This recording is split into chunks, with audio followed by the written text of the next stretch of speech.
Hello and welcome to Chetan Bharat learning everyone. इस class में हम इंटरनेशनल रिलेशन से रिलेटेड वो खबरें करते हैं जो लास्ट 7 डेज़ में न्यूज़ में रही। उनको हम देखते हैं प्रीलिम्स के पर्सपेक्टिव से एज वेल एज मेंस के पर्सपेक्टिव से। तो let's start today's class. But before starting today's class मैं आपसे 2 मिनट लेना चाहता हूँ। आपने लास्ट वीक जो मुझे मेंस के आंसर्स लिख के भेजे हैं पिछले हफ्ते, तो उसमें मैंने एक चीज़ नोटिस की थी आईआर में। आप 2-3 चीज़ें कर रहे हैं, not all students, some of you. Number 1, see if I give you a question on Quad, okay, या आपको कोई और क्वेश्चन हमने दे दिया महाकाली के ऊपर, ये सारे सवाल हमने दिए थे। इसमें अबाउट 15-20 स्टूडेंट्स तो हैं जो पूरा मैप बनाकर क्वाड का और इस तरह से अच्छे से ना मलक्का स्टेट पे कैसे कंट्रोल बन सकता है एंड ऑल दैट वो प्रॉपर दिखा रहे हैं। अदरवाइज बहुत सारे स्टूडेंट्स बस ऐसे ना जल्दी से पॉइंट्स लिख रहे हैं। नंबर 1, तो आप थोड़ा सा ट्राई कीजिए आईआर में इलस्ट्रेशंस को भी ऐड करने का, मैप को ऐड करने का, अगर वो ऐड हो सकता है तो। दूसरी चीज़, हमने पिछले जैसे लास्ट वीक की आपको हमने टॉपिक किया था CWC से रिलेटेड कि जर्मनी में नोवाचक नाम से एक नर्व एजेंट दे दिया एलिजेडली रशिया के बंदों ने। तो हमने उस पर बात की कि ये कन्वेंशन ऑन ये जो केमिकल वेपन्स होती है इससे रिलेटेड हमने बात की थी। और फिर हमने ये भी देखा था कि कैसे OPCW इसको इम्प्लीमेंट करती है। तो उसमें जो काफ़ी स्ट्रेट फॉरवर्ड आपको सवाल दिया हुआ था मेंस का, जो हम हर वीक टेस्ट लेते हैं, तो उसमें आपने ना बहुत बच्चों ने बस सीधा सीधा ऐसे कि CWC क्या होती है, ये लो, OPCW क्या करती है, ये लो। ठीक है, मतलब जो भी आपने लिखा था वो गलत नहीं है। There is nothing factually wrong in what you have written. Structurally भी ठीक है, आपने वो भी लिख दिया, ये भी लिख दिया, बट ना जैसे आई have always felt that your answer should be a graceful mixture of poetry and maths. मेरा पॉइंट क्या है यहाँ पे, पोएट्री और मैथ से जीवन में भी, लाइफ में भी हमारे पोएट्री भी होनी चाहिए और मैथमेटिक्स भी होना चाहिए। इन अदर वर्ड्स एक्सप्रेशन थोड़ा सा इंप्रूव करने की ज़रूरत है। स्ट्रक्चर तो है ही इंप्रूव करने की ज़रूरत बहुत, एक्सप्रेशन आप और इंप्रूव कर सकते हो। फॉर एग्जांपल जैसे अभिषेक ने लिखा था, is one of our students, उसने जैसे सबसे ऊपर ना एक कोट लिखा हुआ था, हाँ, इसी क्वेश्चन के आंसर में कि the aim is to create, code क्या स्टेटमेंट लिखी हुई थी, the aim is to create a chemical weapon free world, ऐसे लिख के, और उसके बाद OPCW 2013, आई थिंक 13 में मिला था शायद, 2013 नोबेल प्राइज विनर। और यहाँ से फिर उन्होंने अपना आगे आंसर स्टार्ट किया। तो एटलीस्ट मतलब अच्छा है ये, at least he tried to give some expression, some writing touch to the answer. तो मेरी आपसे बस यही गुजारिश है कि आप थोड़ा सा ट्राई किया कीजिए कि within those 150 words, within those 250 words, as the case may be, how can you give a little एक expression to the answer. And of course structure तो अभी मिसिंग है ही है, but most of you have just started writing answers, तो आपका ठीक हो जाएगा। And like I have always said, instead of writing 1 question every day, आप डेली एक आर्टिकल पढ़ के और उसको लिख रहे हो, तो उसकी बजाय आप इस तरह से टेस्ट दीजिए जैसे अब हम ले रहे हैं कि हर संडे को 2 घंटे बैठ के एक कुर्सी पे फेविकॉल लगा के उस पर बैठ के अच्छे से बस वहाँ पे बैठ के आप पेपर लिखते हो। उससे क्या होता है, जैसे आपने अभी हमें टेस्ट आंसर्स भेजे हैं, most of you are not even attempted the entire 10 questions or 20 questions as the case may be, okay? तो आपकी बहुत सारी और भी स्किल्स डेवलप होती हैं जब आप एक गो में मेंस के टेस्ट की प्रैक्टिस करते हैं। Now let's start today's class. तो क्या खबरें रही थी हमारी जो इम्पोर्टेंट, सबसे पहले international solar alliance, okay, international solar alliance सबसे पहले हमें ये खबरों में रहा था क्योंकि इसकी एक बहुत बड़ी समिट हुई है और उसमें कुछ पैक्ट्स भी साइन हुए हैं। तो ISA है क्या? हमारे प्रधानमंत्री मोदी जी का लिया हुआ इनिशिएटिव, आप देख सकते हैं मोदी जी खड़े हैं, बेसिकली इंडिया का स्पेशली और फ्रांस ने भी इस पे बहुत बड़ा एफर्ट डाला है। उनका एक एफर्ट है जिसमें क्या है कि जितनी भी कंट्रीज़ ट्रॉपिक्स के अंदर की हैं वो अपनी सोलर पावर को हार्नेस कर सकें, वन ऑफ द ऑब्जेक्टिव्स। तो ये कैसे, मतलब क्या बात बनी, इसके लिए पहले आप जल्दी से ये देख लीजिए। So this is our earth and this is Tropic of Cancer and this is Tropic of Capricorn. तो यहाँ की जो कंट्रीज हैं, ये कंट्रीज 125-30 कंट्रीज जो भी हैं, इनकी बात हो रही है। ऑलराइट, चलें आगे। तो नाउ अब है क्या, basically this thing was launched, ISA International Solar Alliance was announced by Narendra Modi जी। अब यहाँ पे मैंने लिखा हुआ है हिज हाइनेस नरेंद्र मोदी जी, तो टेंशन नहीं लेनी कि हाँ ये क्या लिखा हुआ है, ये बिकॉज मैंने ISA की वेबसाइट से लिया, तो उन्होंने ऐसे his highness Narendra Modi ji and his highness honourable president of France, something like that.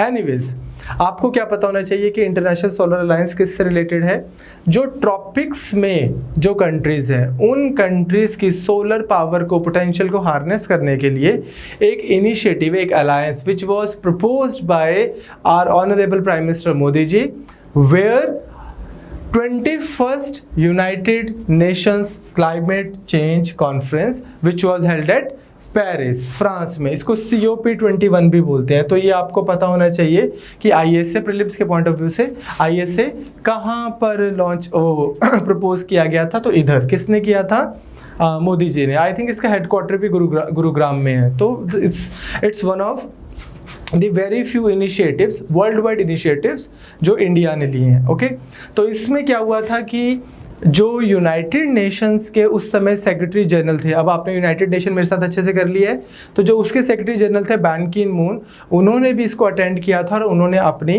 Commitment offer की थी कि United nation will also support ISA।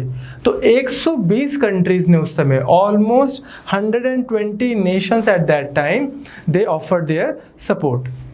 अब है क्या, ये आइडिया क्या है, बेसिकली आइडिया ये है कि वो कंट्रीज जो कंप्लीटली या पार्शली, जो मैंने अभी आपको ये दो टॉपिक्स दिखाए थे, इनमें लाई करती है, उन कंट्रीज के एनर्जी नीड्स भी हैं, स्पेशल एनर्जी नीड्स भी हैं। तो ऐसा बोलते हैं कि they have such strong potential, तो और उनकी नीड्स भी हैं, तो why don't we make the most out of it. तो उसके लिए ये आ गया। अब इसमें है क्या, सिर्फ ये गवर्नमेंट्स नहीं है जो मिलके कोई ग्रिड बना देंगी या सोलर एनर्जी को हार्नेस करने के लिए कोई इनिशिएटिव ले लेंगी, वो तो करेंगी ही। इन एडिशन टू दैट, ये भी एक प्रीलिम्स में सवाल बनता है, because in addition to government, bilateral and multilateral organisations, multilateral organisation कितने सारी आप जानते हैं, for example ASEAN. Multilateral organisation corporates, industries और अदर कोई भी स्टेक होल्डर होगा, वो सब के सब कंट्रीब्यूट करेंगे। ऑलराइट, प्रीलिम्स में अगर आ जाता है तो ये इंटर गवर्नमेंटल तो हो गया, इन द सेंस कि governments and governments are interacting with each other, but on top of that these organizations are also going to be the stakeholders, private sector, bilateral organizations, international organizations। in fact जिस वजह से ये खबरों में है वो है इसी वजह से कि कुछ international organizations के साथ ISA का अभी कुछ पैक्ट साइन हुए हैं जो अभी रिसेंटली। तो क्लियर हो गया, आइडिया क्या है कि जितनी भी ये कंट्रीज दो ट्रॉपिक्स के बीच में आती हैं, ये सब कोलैबोरेट करके एक अलायंस बना के इनिशिएटिव्स ले, ताकि जो सबसे बड़ा सोर्स ऑफ एनर्जी है, solar energy, cleanest source of energy है, it's like abundantly available source of energy है, उसको हार्नेस करके उससे हम एनर्जी नीड्स को अपनी मीट करें। इससे not only you are meeting the energy needs, in addition to that आपको क्या हो रहा है, क्लाइमेट जो कंट्रोल वाइज, जो क्लाइमेट का जो नेगेटिव एक्सटर्नलिटीज रहती हैं, the way we produce energy through coal and all that, उसको भी आप अचीव करते हो, अपने क्लाइमेट टारगेट्स को भी। नाउ अब है क्या, ऑलरेडी भी कुछ इंटरनेशनल ऑर्गेनाइजेशंस हैं जो इस चीज़ पे काम कर रही हैं, जैसे कि renewable energy and energy efficiency partnership, जिसको REEP करते हैं, इसको भी हम किसी लेक्चर में कर लेंगे। Similarly there is one called international energy agency, will cover that किसी भी क्लास में, आने वाली क्लासेस में कर लेंगे तो चलता रहेगा। Similarly you have renewable energy policy network for the 21st century, और कुछ यूनाइटेड नेशन बॉडीज़ भी हैं जो solar energy in like renewable energy in general और सोलर एनर्जी इन पर्टिकुलर के बारे में काम कर रही होती हैं। तो IS is not going to duplicate their factor, duplicate their effort. Instead of that IS क्या करेगा, उनके साथ में कोलैबोरेट करके एक और ऑर्गेनाइजेशन आपने बना दी। ये तो ठीक है, कुछ एजेंसीज बनी हुई हैं, लेकिन ये क्या है, एक इंटरनेशनल अलायंस बना दिया इन सब कंट्रीज का, जो पार्टली या कंप्लीटली इंडो ट्रॉपिक्स के बीच में है, जो इन सब के साथ में काम करते हुए और बेटर नेटवर्क अचीव करेगा। तो it is going to coordinate with them these agencies. तो अगेन अगर आपको ये प्रीलिम्स में एक और ऑप्शन आ जाती है कि ISA will coordinate with this कुछ भी लिख दिया, that statement is going to be correct. तो फर्स्ट स्टेटमेंट इंडिया ने प्रपोज किया है, ये मोदी जी ने, बिल्कुल सही है। COP21 पेरिस में प्रपोज किया है, बिल्कुल सही है। This will include countries which are partly और कंप्लीटली, मैं बार बार बोल रहा हूँ क्योंकि वो एग्जामिनेशन में प्रीलिम्स में पार्टली वर्ड हटा के लिख देंगे कि only those countries are eligible to join which are completely between the tropics. So no, even if you are partly between the tropics you are eligible to join, इसको कर सकते हैं। एंड वाई ट्रॉपिक्स, बिकॉज आपको geography में Bharat sir पढ़ाएंगे कि जो सन की रेज हैं वो इक्वेटर पे पड़ती हैं और ट्रॉपिक्स के बीच में, यहाँ पे सन की रेज की अवेलेबिलिटी या सन सोलर एनर्जी की availability, the open ended solar energy की अवेलेबिलिटी यहाँ पे सबसे ज़्यादा है, तो यहाँ पे पोटेंशियल एग्जिस्ट करता है। चलें आगे। नाउ अब इसका टारगेट क्या है, ISA जो बनाया ये क्या करेगा? काफ़ी सारे टारगेट्स हैं उसमें, जो प्रीलिम्स में टेस्टेबल हैं, नंबर 1, और नंबर 2 वो टारगेट्स जो आप कभी मेंस में आंसर लिख रहे हो तो आपको याद रहेगा कि आप लिख सको। मैं आपको बस वो बता रहा हूँ। पहला तो ये है कि ये पैसे चाहिए सोलर एनर्जी को, इतनी बड़ी बड़ी ग्रिड्स लगाना, एक तो वैसे ही सोलर एनर्जी को हार्नेस करना महंगा है, तो इतनी बड़ी बड़ी ग्रिड्स लगाना, फिर वहाँ से मतलब सोलर पैनल्स लगाना, वहाँ से ग्रिड्स पे इलेक्ट्रिसिटी पहुँचाना और फिर लोगों तक पहुँचाना, इट्स अ ह्यूज टास्क। तो इसके लिए सबसे पहला जो इनका टारगेट है वो है $1000 बिलियन बाय 2030 इकट्ठे करना, ठीक, which is going to be one of the most difficult task. पर ये हो जाता है तो काफ़ी अच्छे रिजल्ट्स आ सकते हैं। तो क्या है, to mobilise investment of more than $1000 billion by 2030। दूसरी चीज़ क्या है, सोलर में ना R&D होने की बहुत ज़रूरत है, इनोवेशन होने की, कैपेसिटी बिल्डिंग होने की। Why? Because once R&D will take place, ज़्यादा से ज़्यादा पीपल, जो हमारे पास इक्विपमेंट्स हैं, जो हमारे पास प्रोडक्ट्स हैं, वो फिर लोग यूज़ करना शुरू कर देंगे, क्योंकि R&D होने के बाद में चीप और बेटर प्रोडक्ट्स आ जाएंगे। इन द सेंस कि अभी आपने देखा होगा कि बहुत सारे ट्रैफिक सिग्नल्स जो हैं वो अब सोलर लाइट पे ही चलते हैं। एटलीस्ट चंडीगढ़ में तो ऐसा ही है, और आई एम होपिंग कि इंडिया में ही ऐसा है। सिमिलरली सरकार जो है और बहुत सारे ऐसे प्रोडक्ट्स दे रही है जो सोलर पैनल्स पे चलते हैं। But that wasn't true say about 15-20 years ago. लेकिन सोलर से आप इलेक्ट्रिसिटी प्रोड्यूस कर सकते हो, ये तो इन्वेंशन हो गई थी 15-20 साल पहले भी। सो what is it that we have done over the course of last 20 years? We have optimized, इस तरह से हमने प्रोडक्ट्स बना दिए हैं कि अब जब वहाँ से सोलर एनर्जी आप उसको हार्नेस करते हो, सोलर एनर्जी आपके पास में होती है, and then you make the most of it in a better way. तो इस तरह से अगर आप देखोगे और इनोवेशन और ज़्यादा कैपेसिटी बिल्डिंग R&D से और प्रोडक्ट्स हमारे पास आ जाएंगे। नेक्स्ट एक चीज़ करने की क्या ज़रूरत है, जो इसका पोटेंशियल उसी में से बता रहा हूँ आपको, टारगेट्स में से एक।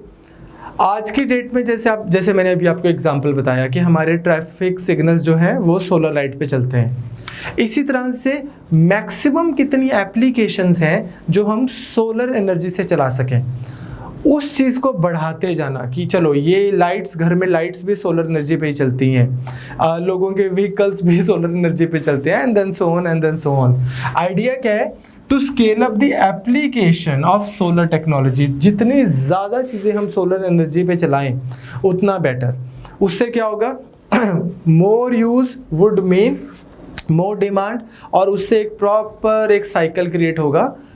पोटेंशियल जो है सोलर एनर्जी का वो एक काइनेटिक उसमें कन्वर्ट हो जाएगा, इन द डिमांड है, इन द सेंस कि उसको आप बेटर यूज़ कर पाएंगे। नेक्स्ट, फैसिलिटेट करना है collaboration, research and development in solar energy. And last, मतलब ये तो कॉमन सेंस है कि R&D के लिए फैसिलिटेशन प्रोवाइड करना। Last but not the least, एक कॉमन साइबर प्लेटफॉर्म क्रिएट करना। ये किस चीज़ के लिए? ताकि जितनी भी ये कंट्रीज़ हैं, ऑलमोस्ट 120 कंट्रीज़ ने अपनी कमिटमेंट दिखाई हुई है, 86 तो ज्वाइन भी कर चुकी हैं। इसमें आपने टेंशन नहीं लेनी इसकी कितनी कंट्रीज़ ने ज्वाइन किया हुआ है, ये आपको प्रीलिम्स में नहीं आएगा, क्योंकि कभी कोई एक कंट्री ज़्यादा कर देगी, कभी कोई कम कर लेगी, तो इस तरह के सवाल इस पर नहीं आएंगे। ये वो नहीं है जिसकी स्ट्रॉन्ग मेंबरशिप पता हो कि यार ये तो अगर चेंज हुई है तो आपको पता होनी चाहिए। This kind of organisations will have member coming and going. On the other hand, let's say अगर आपको एग्जामिनेशन में आ जाता है कि P5 के मेंबर्स कौन है, अब ये नहीं पता तो प्रॉब्लम है। इंडिया आसियान का मेंबर है कि नहीं है, इंडिया APEC का मेंबर है कि नहीं है, इंडिया ईस्ट एशिया समिट का मेंबर है कि नहीं है, इंडिया मेकोंग गंगा कॉर्पोरेशन में कौन कौन मेंबर है। अब ये सब चीज़ें नहीं पता तो प्रॉब्लम है। जहाँ पे 150 मेंबर्स होंगे वहाँ पे you don't have to remember each and all of them. You just need to know कि कौन कौन इसका पार्ट है, कौन इसका पार्ट नहीं है।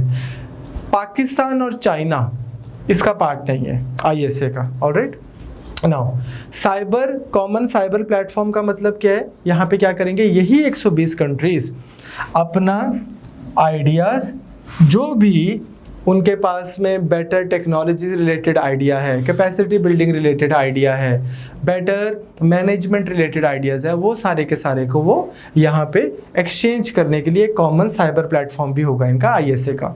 सो this is what ISA is all about. इतना सफिशेंट है। अब इसके बाद हम आते हैं कि अब ये खबरों में क्यों था। बैकग्राउंड आपको समझ आ गई, आइडिया भी बिल्कुल समझ आ गया कि ये सारी कंट्रीज़ लेकर ये जो ट्रॉपिक्स के बीच में है ऑलमोस्ट 120 कंट्रीज़, इनकी आपस में कोलैबोरेशन बरकरार जाए, एक अलायंस बनाया जाए। वो क्या करे, 1000 बिलियन डॉलर मोबिलाइज करे, ये करे वो करे, सो दैट इस सब जगह पे energy needs in a climate friendly manner हम अपनी मीट कर सकें। So this is the basic idea. अब ये खबरों में क्यों था?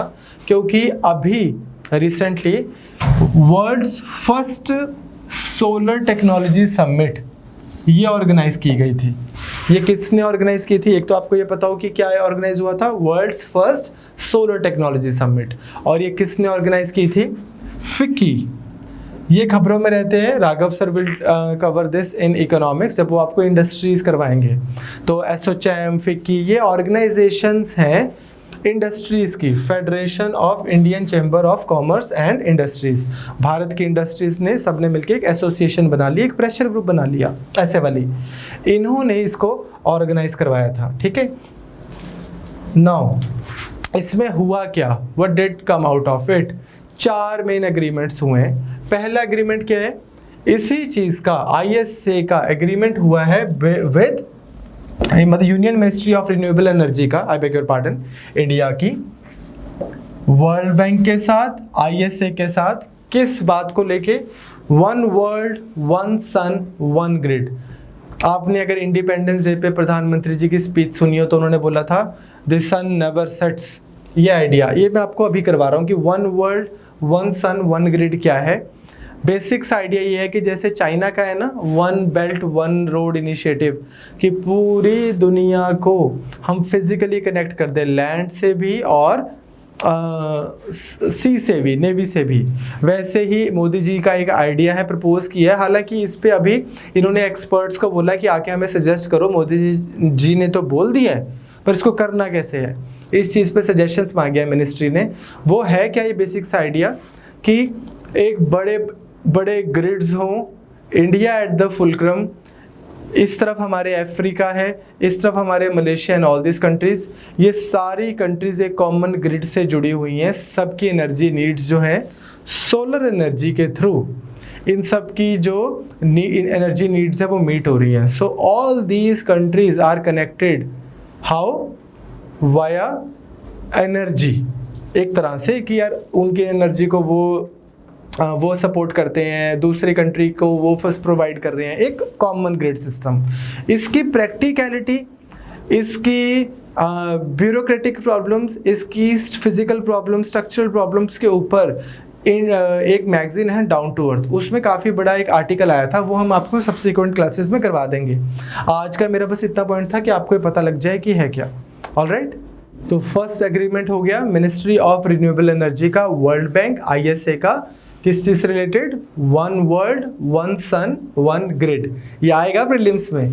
दूसरा जो है वो ये देखो मैंने ग्रीन में लिखा है, ये आप खुद एक बार सर्च करना गूगल पे, क्या है, partnership between the global green growth institute और ISA के बीच में पार्टनरशिप हुई है ग्लोबल ग्रीन ग्रोथ इंस्टीट्यूट का, क्या करने के लिए, 1 मिलियन 10 लाख सोलर पंप्स बनाने के लिए। ऑलराइट, 1 मिलियन सोलर पंप्स के लिए। तीसरा, अब अगेन ये वही वाली चीज आ गई, आप एप्लीकेशन बढ़ाना चाहते हो, पता लगा पंप्स जो हैं वो भी सोलर एनर्जी से चल रहे हैं, ट्रैफिक लाइट्स भी सोलर एनर्जी से चल रही हैं, एंड देन सो ऑन। जितनी ज़्यादा चीज़ें सोलर एनर्जी से चलेंगी उतना सोलर एनर्जी की एप्लीकेशन बढ़ गई। तीसरी चीज़, एक इंटरनेशनल इंस्टीट्यूशन ऑफ रेफ्रिजरेशन है पेरिस में, उसका भी एग्रीमेंट मेमोरेंडम ऑफ अंडरस्टैंडिंग हुआ है विद ISA, तो ये आपको पता होना चाहिए। And last but not the least, fourth agreement था कि NTPC जो है, जिसके पेपर भी अभी निकला हुआ है, NTPC और ISA कोलैबोरेशन में 47 प्रोजेक्ट्स चलाएंगे। ठीक, तो ये एग्रीमेंट था। आपके लिए जो इम्पोर्टेंट है वो एक तो फर्स्ट, सेकेंड, ये पहले दो ज़्यादा इंपॉर्टेंट हैं, थर्ड और फोर्थ को याद ही रख लेना, बता ही दिया आपको। खैर, प्रीलिम्स में एक और चीज़ आपको आ सकती है, वो क्या है, ISA ने सोलर कंपस 360 डिग्री ये एक लॉन्च किया है। क्या, सोलर लिखा हुआ है नीचे, बस आपको याद हो जाए इसलिए दोबारा बोल रहा हूँ, कंपस 360 डिग्री ये लॉन्च किया है। ये क्या, इसका टेक्नोलॉजी जर्नल है, किताब छापा करेंगे ये, जिसमें पूरा अच्छे से बताएंगे कि दुनिया में एनर्जी कैसे चल रही है। Now coming back to our topic, उसी टॉपिक पे, one world one sun one grid.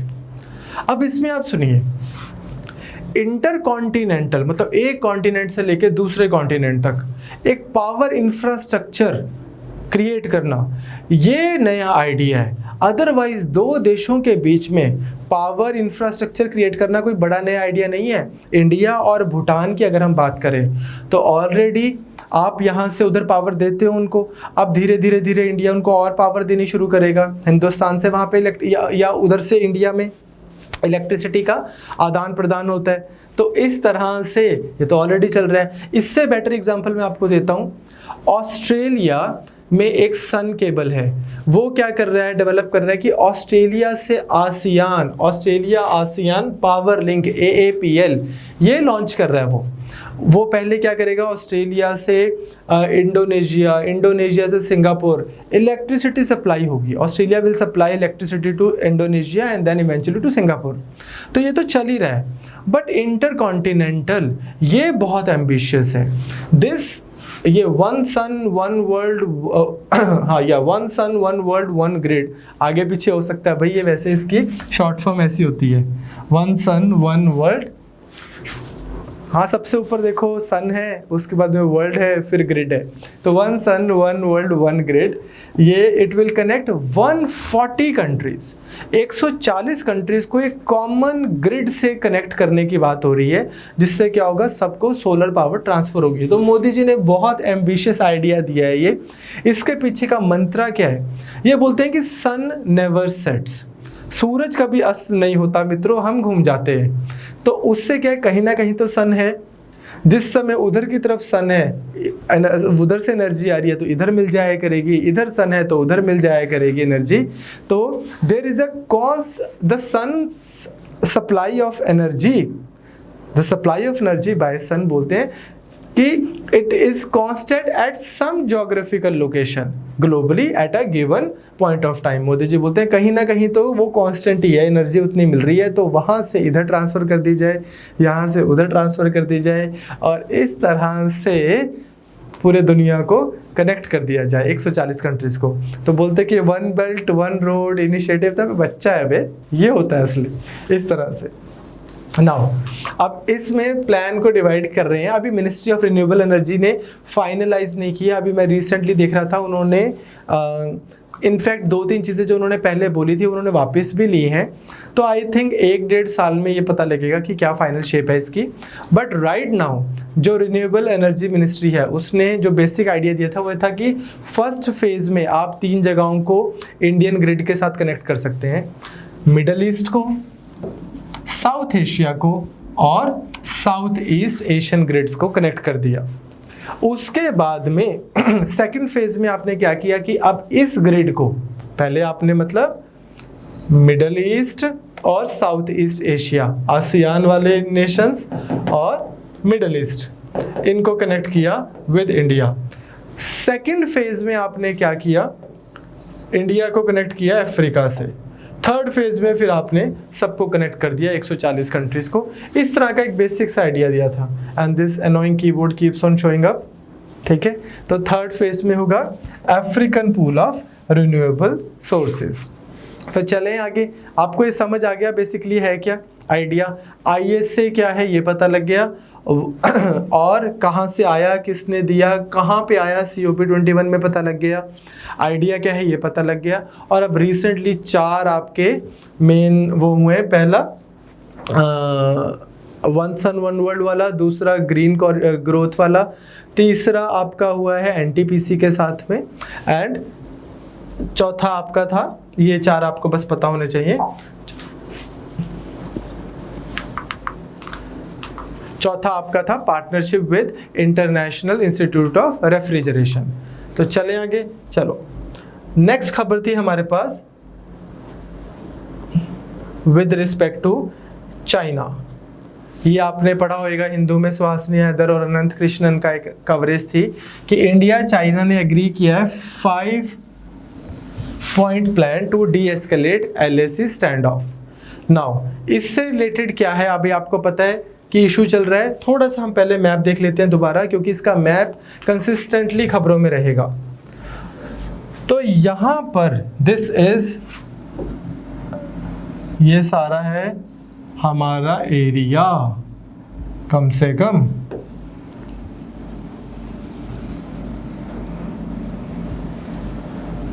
अब यहां पे लेकिन क्या है कि इतना area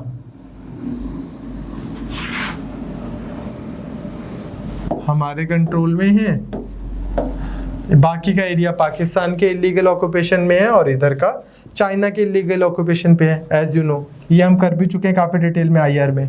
now what is happening, ये वाला जो पॉइंट है यहाँ पर इस तरफ भी इंडिया का ही है, तो एरिया इंडिया का ही है, अक्साई चीन। 1962 में चाइना ने इंडिया से वॉर में इंडिया को अनफॉर्चुनेटली सीड करना पड़ा, उन्होंने अपने कंट्रोल में रख लिया। अब इस लाइन को हम बोल रहे हैं line of actual control. Actual control मतलब कि यहाँ पर एक्चुअल कंट्रोल है, डजंट मीन कि ये बॉर्डर है। बॉर्डर तो हम डिसाइड करेंगे इवेंचुअली। इधर अब this is Galwan valley, this is hot spring and this is Pangong so lake. यहाँ पर अब जैसे बाय चांस कल शाम को मैं दोबारा पढ़ रहा था, अब बोलते हैं कि चाइना ने पैंगोंग सो लेक के आसपास फाइबर वायर्स बिछा रहे हैं। तो मतलब इट्स लाइक कि आप जैसे इंडिया अगर कल को से लाहौर में या बीजिंग में फाइबर्स बिछाने लग जाए, दैट मीन्स इंडिया बोल रहा है अपना ही एरिया है ये, तो डिस्प्यूटेड एरिया भी नहीं है, ये तो इंडिया का एरिया है।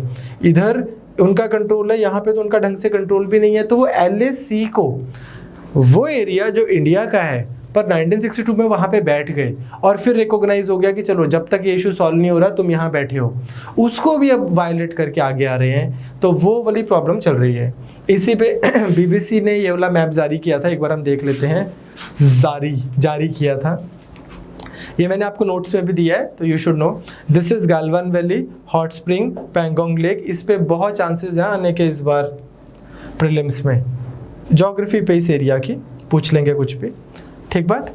तो ये अक्सई चीन चाइनीज एडमिनिस्ट्रेड है, Galwan valley, hot spring and Pangong lake. इसको हम बोल रहे हैं line of actual control. And if we come to this area,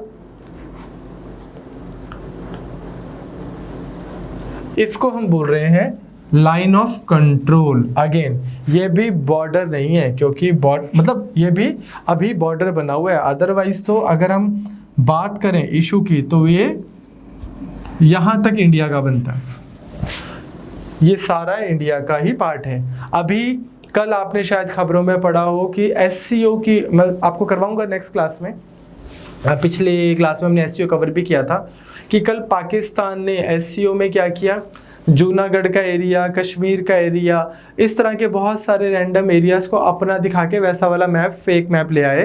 तो अजीत डोवल जी ने SCO की मीटिंग बीच में से छोड़ दी कि यार पहले तो मजाक ही कर लो, ठीक। तो खैर ये बॉर्डर की हमें क्लैरिटी होनी चाहिए। नाउ इधर चल रहा है वो स्टैंड ऑफ ना, इंडियन आर्मी का और चाइनीज़ का।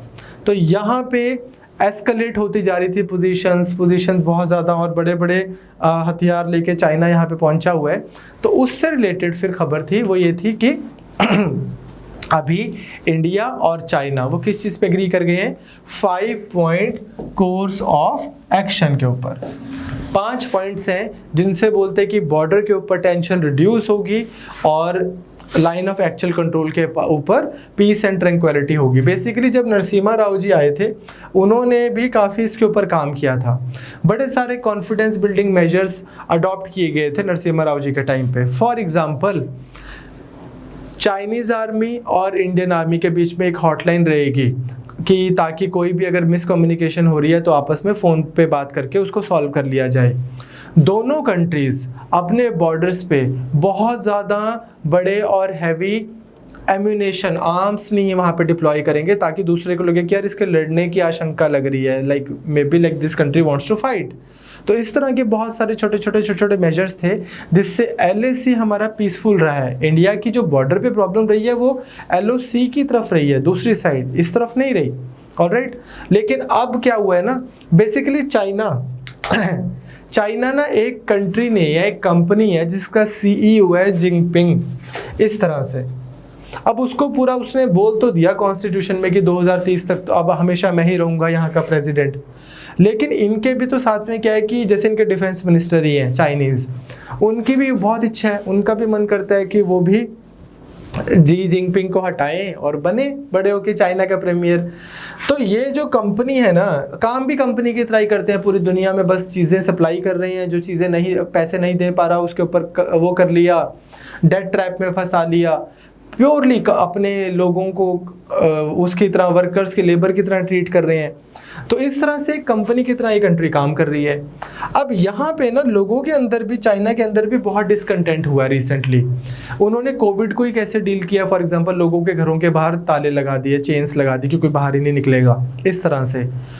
अब अल्ट्रा नेशनलिज्म चाइना को भी चाहिए इस समय कि लोग हैं वो अपनी सरकार के खिलाफ ना जाएं, वो लोग जाएं कि अच्छा हमारी कंट्री चाइना, चाइनीज़ प्राइड में पूरा क्रिएट करके कि वो देखो इंडिया भी हमें परेशान कर रहा है, वो देखो ये भी कर रहा है, US से भी ये कर रहा है। पूरा अल्ट्रा नेशनलिज्म उनके भी काम आ रहा है पॉलिटिकली, चाइनीज़ लीडरशिप के।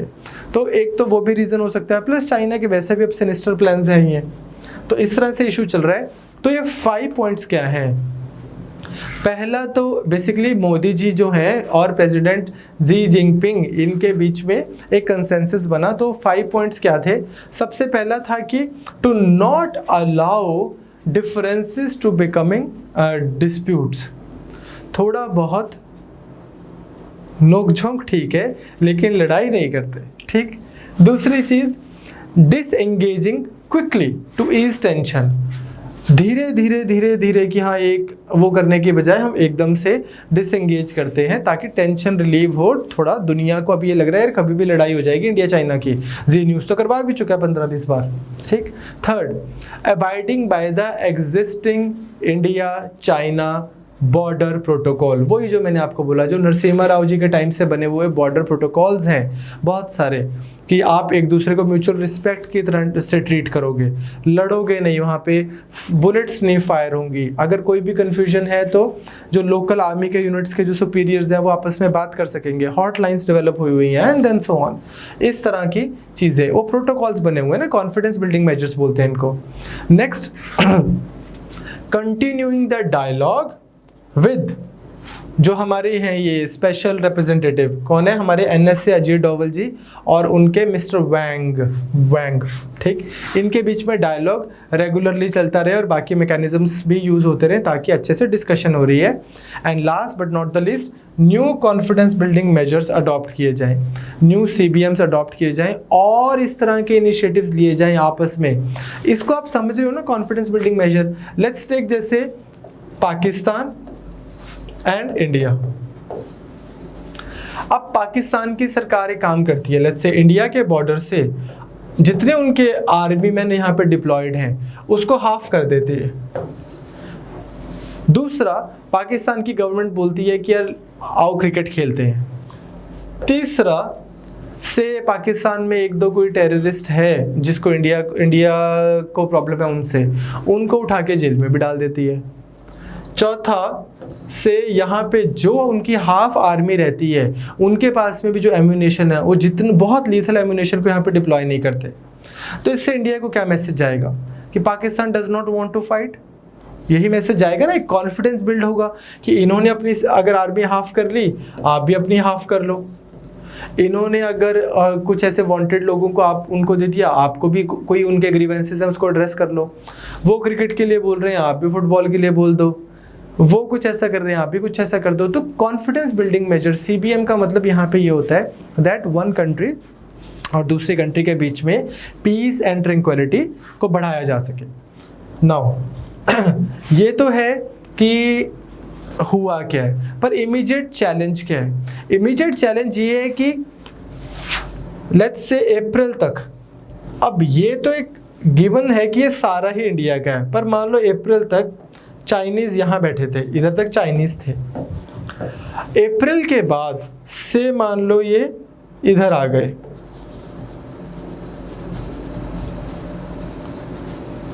अब यहाँ पर बैठ के आप 5 पॉइंट समवन कर दो, वो उसका क्या फ़ायदा है। पहले आप स्टेटस को जो था अप्रैल तक उसको तो मेंटेन करो, इनको ये तो बोलो कि हाँ भाई ये वापस भी जाइए आप, एंड ये होना चाहिए था कि positioning prior to the stand off in April, उसके बारे में बात नहीं की गई इन 5 पॉइंट्स में। और दूसरा, इंडिया ने कैटेगोरिकली इन 5 पॉइंट्स में ये नहीं बोला कि चाइना जो है उसने पैंगोंग सो लेक जो मैंने आपको दिखाई थी सबसे नीचे, डेस्पांग और जो बाकी पार्ट ऑफ LAC है, पैंगोंग लेक, पैंगोंग सो, डेस्पांग वाला जो एरिया है इधर का, यहाँ से रिट्रीट करे, इसके बारे में भी कैटेगोरिकली नहीं बोला गया। तो इंडिया की एक चीज़ जो पेंडिंग है, जो होनी चाहिए एड्रेस, वो ये है कि हमारा अब जो चाइना आगे आ गया है वहाँ पे आके पीस, ऐसे तो फिर वो थोड़ा सा और 10 किलोमीटर अंदर आके फिर दोबारा पीस कर लेगा, 20 किलोमीटर अंदर आके फिर दोबारा पीस कर लेगा, ऐसे नहीं, वापस जाए, स्टेटस को अप्रैल तक वाला था वो मेंटेन हो, देन यू से कि चलो now peace and tranquillity at the border. But anyways this is the situation. जैसे जैसे जो चीज़ें डेवलपमेंट्स होती रहेंगी हम करते रहेंगे। Let's move on to the next news now. अगली जो हमारी खबर थी वो थी G20 से रिलेटेड। एजुकेशन मिनिस्टर्स G20 के, उन्होंने अभी वर्चुअल मीटिंग की ऑफ एजुकेशन मिनिस्टर्स की। इन्होंने जो मीटिंग की वो 3 डायमेंशंस पे की। अब सवाल आपको ये पता होना चाहिए बस G20 है क्या, एजुकेशन मिनिस्टर्स की मीट हुई थी, ये आपको थोड़ा सा फैक्ट पता हो, और किसने करवाई है, किंगडम ऑफ सऊदी अरेबिया, ये इसको होस्ट कर रहा है। हर साल क्या होता है कि G20 की कभी एक कंट्री, कभी दूसरी, कभी तीसरी, ऐसे रोटेशन पे चलती रहती है। ये ऑर्गेनाइजेशन ऐसे बहुत कोई स्ट्रिक्ट स्ट्रक्चर वाली ऑर्गेनाइजेशन नहीं है। तो क्या मीटिंग हुई, एक तो उन्होंने एजुकेशन से रिलेटेड बात की कि education continuity in the times of crisis, उसके ऊपर डिस्कशन की, हमारे उसके डिटेल में जाने की ज़रूरत नहीं है। सेकंड, अर्ली चाइल्डहुड एजुकेशन के ऊपर बात हुई, और थर्ड, इंटरनेशनलाइजेशन ऑफ एजुकेशन के ऊपर बात हुई। नाउ यू सी कि कोई ऑर्गेनाइजेशन है, बस आपको इतना पता है कि कोई ऑर्गेनाइजेशन है G20 जिन्होंने एजुकेशन के ऊपर बात की है। Now I want to tell you one thing, हुआ क्या था, मैं आपको कभी कराऊंगा Asian crisis. Asian crisis 1990s की बात है, जब ये इंडोनेशिया 1997 96 इस समय की इंडोनेशिया, सिंगापुर, ये वाली जो कंट्रीज़ हैं, मलेशिया, इनकी इकोनॉमिक क्राइसिस आ गए थे। उसके बाद में ऐसा माना गया कि ये जो कंट्रीज़ हैं G7 मतलब ये USA, UK, फ्रांस, जर्मनी, ये स्ट्रॉन्ग कंट्रीज़, इनकी इकोनॉमिक एंगेजमेंट होनी चाहिए with other countries as well. तो इसको एक्सपैंड करके एक G20 ऑर्गेनाइजेशन बना दी, जिसका असेंशली किस चीज़ से रिलेटेड काम करते हैं, इकोनॉमी से रिलेटेड असेंशली। ओके, बट ये एजुकेशन से रिलेटेड बात भी कर लेते हैं, सोशल चीज़ों से रिलेटेड बात भी कर लेते हैं, तो इस तरह से इनका ये भी चलता रहता है। नाउ G20 होता क्या है, एक एनुअल मीटिंग है लीडर्स की from countries with the largest and the fastest growing economies. और इसका फॉर्मल नाम क्या है, इसका फॉर्मल नाम है, जब G20 समिट होती है तो इसको बोलते हैं summit on markets and the world economy, summit on financial markets and the world economy. तो इसका जेनेसिस मैंने आपको बता दिया कैसे हुआ है इसके। अब बस आप ये देख लीजिए, एक G7 कंट्रीज कौन सी हैं, Germany, UK, France, Canada, US, Italy and Japan. ये आपको याद होने चाहिए, clear. G7 countries, Germany, UK, France, Canada, USA, Italy, Japan. इसमें आप रशिया को ऐड कर देते हो तो G8 हो जाता है, और फिर होगी G20, जिसको आप एक बार ही आपको पढ़ना है, you don't have to remember them. इसमें इंडिया आता है, that's why it's important for us, and European Union happens to be one of the G20 members, despite although जो इसके strong members हैं वो independently भी members हैं, for example Germany, France, UK is not going to be the member anymore and similarly, ठीक बात। So this was G20 and this was pretty much that was in news last week. I'll see you on next Wednesday with more IR related news. Till then, thank you.